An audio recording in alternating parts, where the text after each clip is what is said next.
ओला dock YouTube channel को subscribe करें और बेल आइकॉन को दबाना मत भूलें। आज ही ओला डॉक ऐप डाउनलोड करें।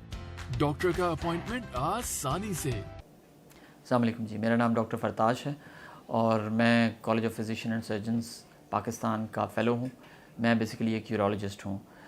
यूरोलॉजी जो है वो एक बहुत वसी शोबा है जिनका काम बेसिकली बुनियादी तौर पे गुर्दों को डील करना, पेशाब के मसाइल, मर्दाना मसाइल, ख़वातीन के जो पेशाब के मसाइल हैं, गुर्दे की पत्थरी वग़ैरह, मर्दाना बांझपन, मर्दाना सूरत अंजाल या मर्दाना कमज़ोरी जैसे मसाइल जो हैं वो हम तमाम तौर पे उनको हम हैंडल करते हैं। मुझे इसको करते हुए काफ़ी अर्सा हो गया है और बहुत सी चीज़ें हैं जो मैंने अपने शोबे में देखी और की हैं। आज का जो इंटरव्यू है और आज का जो पैगाम है वो इन्हीं चीज़ों को लेके आगे चल रहे हैं हम इस पे।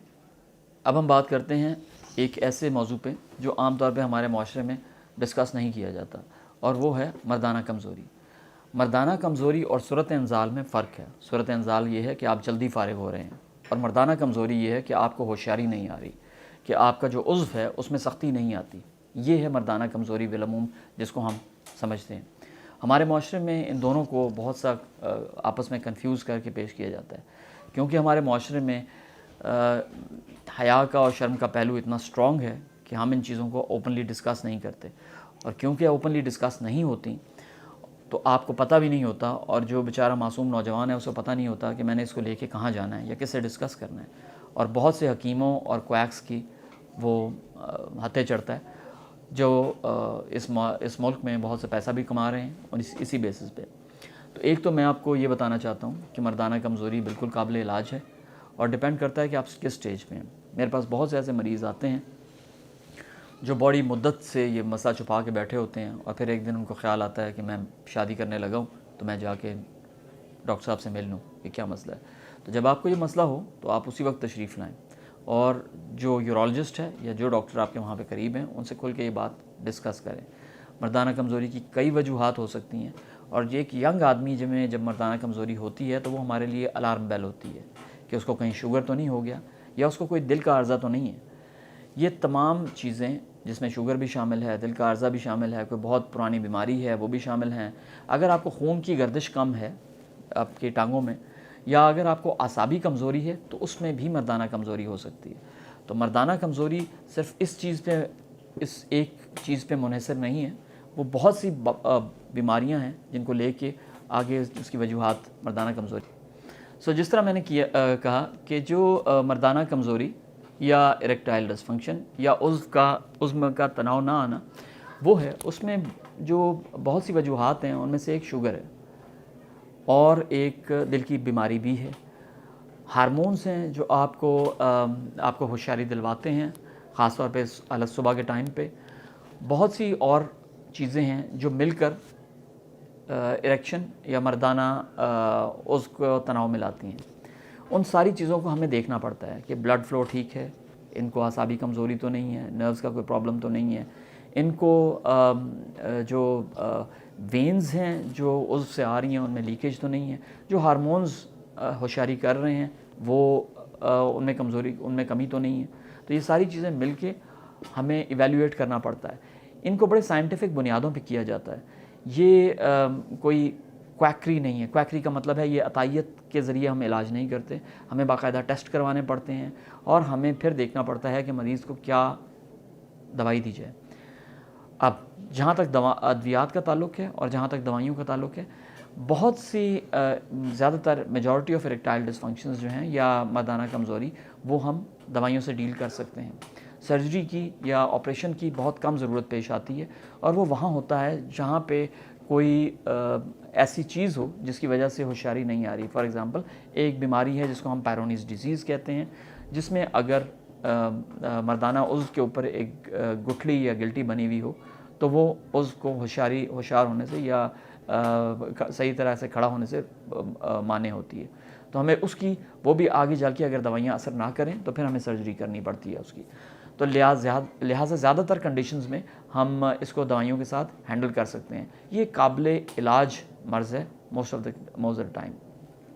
ہمارے پاس بہت سے ایسے مریض آتے ہیں جو شدید ذہنی دباؤ کا شکار ہوتے ہیں. میں آپ کو یہ بتاتا چلوں کہ سیکس یا مباشرت ایک بہت ہی ریلیکسڈ یا آرام والا کام ہے. آرام والا اس طرح کہ اگر آپ مطمئن یا آپ بالکل سکون میں نہیں ہوں گے تو آپ سیکس میں پرفارم نہیں کر سکتے. فار ایگزامپل، اگر آپ اپنی بیگم کے ساتھ کمرے میں لیٹے ہوئے ہیں اور باہر سے ایک ناک ہوتا ہے تو آپ کی جو ساری سیکشل فیلنگز ہیں وہ ختم ہو جاتی ہیں. لہٰذا آپ کو ایک بہت اچھا ماحول چاہیے اور ایک پرسکون ماحول چاہیے جس میں آپ سیکشلی پرفارم کر سکتے ہیں. اگر آپ ذہنی دباؤ کا شکار ہیں تو آپ کو ہوشیاری آنے کے امکانات کم ہیں، اور اگر آپ کو ہوشیاری آ بھی گئی تو ہو سکتا ہے کہ آپ جلدی فارغ ہو جائیں. لہٰذا sexual performance needs a very relaxed atmosphere. آپ کو بڑا سکون کا ماحول چاہیے ہوتا ہے. مردانہ کمزوری یا ریکٹائل ڈسفنکشن یا اس کا کھڑا نہ ہونا، اس میں جو آپ چیزیں کر سکتے ہیں بہتری کے لیے وہ یہ ہے کہ ڈیلی ایکسرسائز کریں، پھل اور سبزیاں زیادہ کھائیں. اس میں خاص طور پہ انار اور تربوز دونوں بہت اچھے ہیں فار یہ مردانہ کمزوری کے لیے. لہٰذا آپ ورزش کریں، پھل اور سبزیاں زیادہ کھائیں اور ذہنی دباؤ میں مت آئیں. ذہنی دباؤ کا مطلب ہر طرح سے ہے کہ آپ کی بیگم کے ساتھ تعلقات اچھے ہوں، آپ کا جو دفتر کا ماحول ہے وہ بھی اچھا ہو، آپ کو فائنینشیل ڈیفیکلٹیز بھی کم ہوں. یہ ساری چیزیں آپ کو ہوشیاری آنے میں مانع ہوتی ہیں. اس کے علاوہ اگر خدا نخواستہ بہت سی چیزیں لائف سٹائل ماڈیفکیشن سے نہیں ہوتی تو پھر آپ اپنے یورولوجسٹ کے پاس جائیں یا آپ تشریف لائیں. تو ہم آپ کو ایسی دوائیاں ایڈوائز کرتے ہیں جو آپ کی پرابلم کو سالو کرنے میں مدد دیتی ہیں، اور لانگ ٹرم کے لیے آپ کو ایسی چیزیں بتاتے ہیں جس میں آپ کو بہتری آتی ہے. بہت سے ہمارے دوست حضرات، بہت سے ہمارے مریضان کرام وہ اپنی مرضی سے ادویات استعمال کرنا شروع کر دیتے ہیں جس کی کوئی ریکمنڈیشن نہیں ہے. ہمیں بڑے ناپ تول کے دوائی دینی پڑتی ہے مریض کو، کیونکہ اگر آپ ناپ تول کے نہیں دیتے تو اس کے سائیڈ ایفیکٹس ہیں. فرض محال اگر ایک پیشنٹ کو اپنی مرضی سے اس نے دوائی لے لی یا ہم نے ایک دوائی دی اور اس کو 4 گھنٹے تک اریکشن یا ہوشیاری یا اس کے عضو میں سختی رہی تو پرابیبلی وہ اس کی زندگی کی آخری سختی ہوگی جو اس کو ہوگی، کیونکہ 4 گھنٹے میں اس کی بلڈ سپلائی کمپرومائز ہو جاتی ہے اس کی، اور اس کے بعد اس کا دوبارہ ہوشیاری آنا بہت مشکل ہو جاتا ہے.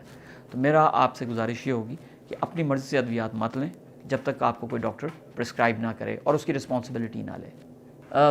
میرا پیغام اس ساری ڈسکشن اور اس سارے بحث و مباحثے اور جو میں نے آپ کو باتیں بتائیں اس کا جسٹ یا اس کا جو ٹیک ہوم میسج ہے یا تمام چیز کا جو خلاصہ ہے وہ یہ ہے کہ اگر آپ کو جنسی مسائل کا سامنا ہے تو شرمائیں نہیں، اپنے ڈاکٹر سے رجوع کریں اور جلدی کریں.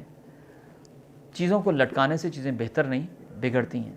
لہٰذا جتنا جلدی ہو سکے آپ اپنے ڈاکٹر سے مشورہ کریں اور اپنے ذہن سے اس دباؤ کو نکالیں. بہت دفعہ یہ ہوتا ہے کہ مریض ٹھیک ہوتا ہے، اس کو صرف ہمیں تسلی دینے کی یا بتانے کی ضرورت ہوتی ہے کہ آپ صرف یہ چھوٹی چھوٹی چیزیں کریں تو آپ اس سے ٹھیک ہو جائیں گے.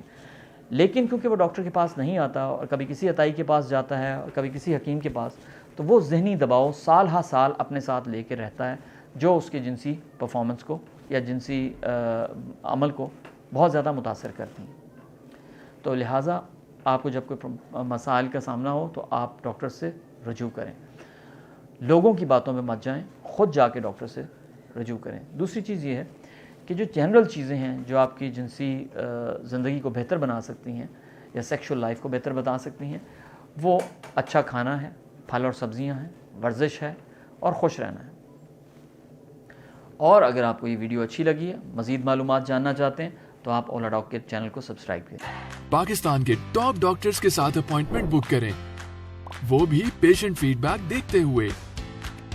لاکھوں لوگوں کی طرح پاکستان کے سب سے بڑے ڈاکٹر نیٹ ورک کا فائدہ اٹھائیں اور آج ہی اولا ڈاک ایپ ڈاؤن لوڈ کریں. اولا ڈاک، ڈاکٹر کا اپوائنٹمنٹ آسانی سے.